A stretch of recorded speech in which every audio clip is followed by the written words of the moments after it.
This creamy 10 vegetable soup is cream-free. That's right, not even a hint of cream. Let me show you my trick to attain a creamy texture without using cream. One of the things I love about this vegetable soup is its versatility. While I'll show you my favorite vegetable combination, use this recipe as a jumping off point to combine your favorites or whatever vegetables you have on hand.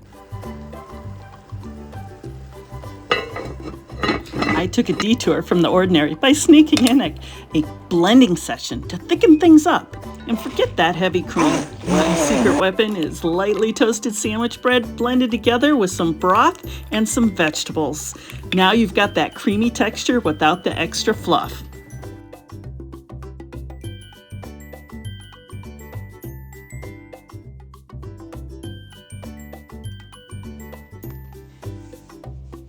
As if that isn't enough, a splash of balsamic vinegar swoops in for flavor bursts that'll make your taste buds do a happy dance. Enjoy, and find the recipe on Our Table for Two. That's Our Table, the number 4, the number 2.com.